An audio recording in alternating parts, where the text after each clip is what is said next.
घर में शादी का माहौल था। महेश जी के घर में उनके बेटे आरव की शादी थी और कई सालों बाद पूरा परिवार एक ही छत के नीचे इकट्ठा हुआ था। आंगन में सजी रंगोली, दीवारों पर लटकती झालरें और रसोई से आती खुशबू, सब कुछ मिलकर एक खुशहाल तस्वीर बना रहे थे।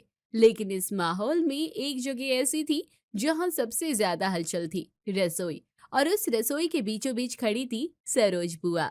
मीरा बेटा, ये चाय के कप इधर रख दे, और हाँ, थोड़ा और पानी चढ़ा दे, अभी और लोग आने वाले हैं। जी बुआ जी, लेकिन आप सुबह से खड़ी हैं, थोड़ा बैठ जाइए ना।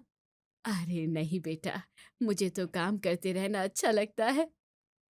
सुबह के सिर्फ 2 घंटे में ही सरोज बुआ ने पोहा, उपमा, पराठे और चाय सब कुछ बना दिया था। और हर कोई एक ही बात कह रहा था, बुआ जी सच में आपके हाथ का स्वाद तो अलग ही है। ऐसा नाश्ता तो हमने कभी नहीं खाया। बिल्कुल बुआ, आप तो शादी का पूरा किचन अकेले संभाल सकती हो। अरे बस बस, इतना भी मत बढ़ाओ मुझे। लेकिन ये बात सुनकर उनके चेहरे पर जो चमक थी वो छुपाए नहीं छुप रही थी। इतने सालों बाद अपने मायके में, और ऊपर से इतनी तारीफ, आखिर कौन बुआ होगी जिसे ये सब पसंद नहीं आएगा। बस सरोज भी इसी खुशी का लुत्फ उठा रही थी। सरोज, तू सुबह से लगी हुई है, थोड़ा आराम भी कर ले। अरे दीदी, इतना बड़ा घर, इतने लोग, काम तो होगा ही ना। लेकिन हर काम तू ही क्यों कर रही है?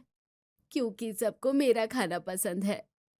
जवाब सीधा था, लेकिन कमला बुआ के चेहरे पर संतोष नहीं आया, जैसे उन्हें इस बात में कुछ अधूरापन लग रहा हो। कमला बुआ ने आगे कुछ नहीं कहा, क्योंकि सरोज के चेहरे की खुशी कुछ और ही थी। देखा सुरेश, सरोज के हाथ का स्वाद अभी भी वैसा ही है। हाँ भैया, इसलिए तो सब उसी से बनवा रहे हैं। सरोज के हाथों में माँ का स्वाद आता है। आपने तो कुछ और ही औहदे पर पहुंचा दिया है मुझे। अरे जो सच है वही कह रहे हैं। सुबह का नाश्ता खत्म हुआ, लेकिन सरोज बुआ के लिए काम खत्म नहीं हुआ था। अब वो दोपहर के खाने की तैयारी में लग गई थी। जहाँ लोग रसोई में खड़े खड़े थक जाते थे, वहीं सरोज बड़े ही चाह के साथ सबकी पसंद का ख्याल रखते हुए सब कुछ कर रही थी। बुआ जी, आप बैठ जाइए, मैं दाल बना देती हूँ। अरे नहीं बेटा, तू मेहमानों को संभाल, मैं कर लूंगी। लेकिन बुआ जी, आपने सुबह भी तो सब किया। तो क्या हुआ, मुझे अच्छा लगता है। मुझे अच्छा लगता है, ये वाक्य बार बार दोहराया जा रहा था, और हर बार इसके पीछे एक सच्चाई थोड़ी और छुपती जा रही थी। शादी में आया हर मेहमान एंजॉय कर रहा था, कोई नाच रहा था, कोई गा रहा था, लेकिन सरोज रसोई छोड़ ही नहीं रही थी। सरोज, सच बता, तू थक नहीं रही? नहीं दीदी, बल्कि अच्छा लग रहा है। लेकिन सब लोग एंजॉय कर रहे हैं, तू यहाँ। दीदी, इतने साल बाद सब साथ में हैं, तो मैं क्यों पीछे हटूं? मैं सबके लिए ज्यादा नहीं, इतना तो कर ही सकती हूँ। प्यार की कोई कीमत नहीं होती, तू जो कर रही है वो भी बहुत है। दिन भर में सरोज बुआ ने 3 बार किचन संभाला था। सुबह का नाश्ता, दोपहर का खाना, और अब शाम की चाय और स्नैक्स। और वो भी नाश्ता कोई ऐसा वैसा नहीं था, आज के जमाने का था, जो इस घर के बच्चों तक को पसंद आ रहा था। बुआ, आप तो कमाल हो, हम लोग तो एक टाइम का खाना बनाकर थक जाते हैं। अरे बेटा, आदत है। हाँ, बुआ जी को तो जैसे थकान होती ही नहीं। कैसे होगी, दिन भर घर में वो टिफिन बनाती है, इतनी मेहनत करती है। हमें आदत है आराम करने की, तभी थकान हो जाती है। फिर शरीर को चलाया करो, वैसे भी बैठ बैठ कर फैल गया है शरीर। क्या जीजी आप भी। अच्छा है ना, बुआ जी सब संभाल लेती है। हाँ, वरना हमें कितना काम करना पड़ता। और वैसे भी उनके हाथ का खाना सबको पसंद है, और वो मना भी तो नहीं करती। सब लोग अपने कमरों में जा चुके थे, लेकिन किचन में अभी भी हल्की आवाज आ रही थी। सरोज बुआ बर्तन समेट रही थी, और अब वो सिर्फ अकेली थी। कोई उनकी मदद के लिए वहां मौजूद नहीं था। अब बस भी कर सरोज, बस ये आखिरी काम है। तू हर बार यही कहती है। क्या करूं दीदी, अच्छा लगता है जब सब खुश होते हैं। और अगर वो खुश होने के लिए तुझे ही इस्तेमाल कर रहे हो तो? मतलब? कुछ नहीं, तू ये सब छोड़, चल थोड़ा आराम कर ले। दूसरे कमरे में, कल का नाश्ता भी सरोज ही संभाल लेगी। हाँ, उसे आदत है। और बाद में कुछ दे देंगे। हाँ, खुश हो जाएगी। यही वो पल था जहां कहानी ने धीरे से अपना रुख बदलना शुरू किया। अब तक जो तारीफ थी वो उम्मीद बन रही थी, और जो प्यार लग रहा था उसके पीछे एक और वजह छुपी थी। लेकिन सरोज बुआ अभी भी अनजान थी। उन्हें लग रहा था कि वो इस घर की सबसे खास है, लेकिन क्या सच में ऐसा था या फिर वो सिर्फ एक जरूरत बन चुकी थी? इस सवाल का जवाब अभी बाकी था। शादी का घर अब पूरी तरह रफ्तार पकड़ चुका था। मेहमानों की संख्या बढ़ती जा रही थी, आवाजें तेज होती जा रही थी और काम भी। लेकिन एक चीज अब भी वैसी ही थी, रसोई में लगातार जलता चूल्हा और उसके सामने खड़ी सरोज बुआ। सुबह का समय। इस बार सूरज उगने से पहले ही सरोज बुआ उठ चुकी थी। किचन में हल्की रोशनी थी, गैस पर चाय चढ़ चुकी थी और आटे की लोई उनके हाथों में आकार ले रही थी। आज थोड़ा जल्दी कर लूं, कल सबको इंतजार करना पड़ा था। तू कब सोई थी? अरे दीदी, आप उठ गई? मैं पूछ रही हूँ तू कब सोई थी? बस थोड़ी देर ही सोई। और फिर सुबह से फिर लग गई? अरे दीदी, शादी का घर है, काम तो होगा ही ना। काम होगा, लेकिन हर बार तू ही क्यों करेगी? अरे बुआ जी, आप फिर से शुरू हो गई, हमें जगा देती ना। अरे नहीं बेटा, तुम लोग आराम करो, तुम पर और भी काम है। हाँ वो तो है, मेहमान भी तो संभालने हैं। मेहमान संभालने हैं, ये बात हल्की थी, लेकिन उसके पीछे एक साफ बंटवारा था। कुछ लोग मेहमान संभालेंगे और कुछ लोग रसोई। कुछ लोग में सिर्फ सरोज बुआ का ही हिस्सा था। बुआ जी, आज क्या बना रही है? आलू के पराठे और साथ में दही। बस कुछ मीठा भी बना दीजिए ना, सबको पसंद आएगा। अच्छा, हलवा भी बना देती हूँ। बना देती हूँ, तू हर बात पर यही क्यों कहती है? क्योंकि मुझे मना करना अच्छा नहीं लगता। या तुझे लगता है कि अगर तू मना करेगी तो लोग क्या सोचेंगे? अरे नहीं नहीं, हम ऐसा कुछ नहीं सोचते। हाँ बुआ जी, आप तो अपने मन से करती है ना? हाँ, मैं अपने मन से ही करती हूँ। वाह बुआ, आज तो फिर से कमाल कर दिया। सच में 3-3 चीजें बना दी आपने। मैंने तो कहा था ना, सरोज के हाथ में जादू है।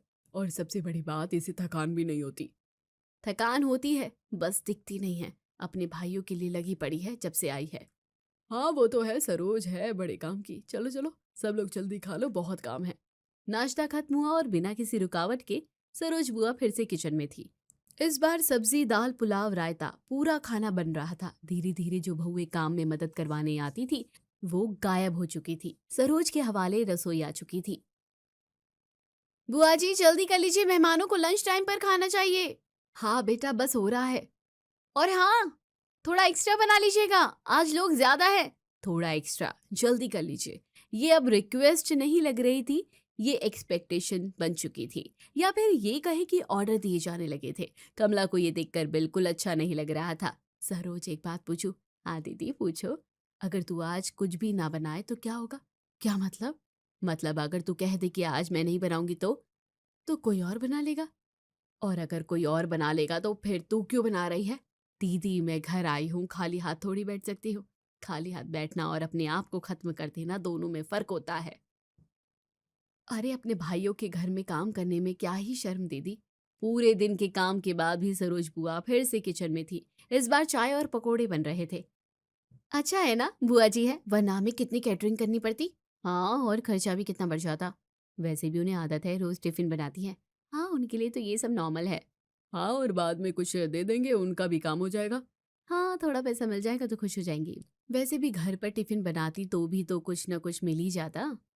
और हमें भी इतना खर्चा नहीं करना पड़ेगा। ये सारी बातें धीरे धीरे कमरे में फैल रही थी, लेकिन उन्हें सुनने वाला कोई और भी था। दरवाजे के पास खड़ी सरोज बुआ। उनके हाथ में चाय की ट्रे थी, लेकिन उनके कदम वहीं रुक गए। मतलब ये सब इसलिए? उनकी आंखों में जो चमक थी वो धीरे धीरे फीकी पड़ने लगी। उन्होंने चाय अंदर रखी, बिना कुछ कहे। सरोज का जैसे कुछ बड़ा खो गया हो, वो वैसे ही दिखाई पड़ रही थी। अरे बुआ जी, आप आ गई, रख दीजिए यहाँ। और हाँ, रात का डिनर भी थोड़ा जल्दी बना दीजिएगा। एक बार बना दीजिएगा सुनकर भी सरोज बुआ ने कुछ नहीं कहा, बस हल्का सा सिर हिलाया और वापस किचन में चली गई। किचन में पहुंचते ही उन्होंने गैस जलाई, लेकिन इस बार हाथ थोड़े कांप रहे थे, जैसे अब वो किसी गैर के घर में कुछ बना रही हो। तो ये वजह थी, मैं समझ रही थी कि सबको मेरा खाना पसंद है, लेकिन ये तो अब तक जो मुझे अपनापन लग रहा था वो धीरे धीरे जरूरत बनकर सामने आ रहा था। और जो तारीफ थी वो अब सुविधा लगने लगी थी। सुना तूने? हाँ। अब क्या सोच रही है? सोच रही हूँ कि मैं यहाँ क्या करने आई थी और क्या कर रही हूँ। और जवाब? जवाब शायद मुझे पहले ही समझ जाना चाहिए था। खैर, ये वो मोड़ था जहाँ कहानी पूरी तरह से बदल चुकी थी। अब सवाल ये नहीं था कि बुआ 3 वक्त का नाश्ता क्यों बना रही है। अब सवाल ये था कि क्या वो कल भी बनाएगी। और अगर बनाएगी तो किस लिए, प्यार के लिए या मजबूरी के लिए? इसका जवाब अभी बाकी था और वही जवाब इस कहानी को उसके सबसे अहम मोड़ तक ले जाने वाला था। वो शब्द, बाद में कुछ पैसे दे देंगे, सरोज बुआ के मन में जैसे अटक गए थे। पूरी रात उन्होंने आंखें बंद की लेकिन नींद उनके पास नहीं आई। कभी उन्हें अपने हाथों से बने पराठों की खुशबू याद आती, कभी लोगों की तारीफ और फिर अचानक वही आवाज, खर्चा बच जाएगा। आज भी सूरज निकला लेकिन सरोज बुआ के भीतर कुछ डूब चुका था। वो धीरे धीरे उठी, बिना किसी जल्दी के, बिना किसी उत्साह के। किचन में पहुंची, गैस जलाई और कुछ पल उसे बस जलता हुआ देखती रही। अरे बुआ जी, आप शुरू हो गई, हमें जगा देती। तुम लोग सो, तुम लोगों को तो बहुत काम है। हाँ, मेहमान भी तो संभालने हैं। बुआ जी आज थोड़ा जल्दी कर लीजिएगा, बारात वाले भी आने वाले हैं। हाँ कर दूंगी। सरोज अब भी? हाँ दीदी, अब समझ आ गया है मैं यहाँ क्यों हूँ। और फिर भी कर रही है? क्योंकि ये मेरी जगह है। ये कहते वक्त उसकी आवाज में दर्द नहीं था, एक अजीब सी ठंडक थी, जैसे उन्होंने सब स्वीकार कर लिया हो। लेकिन कमला को समझ नहीं आया कि सरोज इतना सब जानने के बाद भी ये सब क्यों कर रही थी। बुआ आज तो बारात का दिन है, कुछ स्पेशल होना चाहिए। हाँ बुआ, आज तो मिठाई भी बना दीजिए। और हाँ, थोड़ा एक्स्ट्रा, लोग ज्यादा हैं। हाँ, और जल्दी भी, टाइम कम है। सब बन जाएगा। अच्छा है ना, सब मैनेज हो रहा है। हाँ, वरना कैटरिंग में कितना खर्चा आता। और वैसे भी उसे कुछ दे देंगे, बाद में खुश हो जाएगी। हाँ, उसके लिए इतना ही काफी है। ये बातें इस बार भी धीरे धीरे कही गई, लेकिन इस बार उन्हें सुनने वाला कोई छुपा नहीं था। सरोज बुआ किचन के दरवाजे पर खड़ी थी। कुछ पल तक तो वो बस सुनती रही, फिर धीरे से वापस मुड़ गई। हाँ, मेरे लिए इतना ही काफी है। ये पहली बार था जब उन्होंने ये बात खुद से कही, और उसी के साथ उनके अंदर कुछ पूरी तरह से टूट गया। लेकिन उनके हाथ काम करते हुए नहीं रुके। उन्होंने जो जो कहा था सब कुछ बना दिया। शादी का घर अब पूरी तरह शोर में डूब चुका था। ढोल, हंसी, शोर, सब कुछ अपनी चरम पर था। लेकिन उस शोर के बीच किचन में खड़ी सरोज बुआ बिल्कुल शांत थी। बुआ जी, दाल तैयार है। और पूरियां? जल्दी कीजिए ना। हो रहा है, अभी हो जाएगा।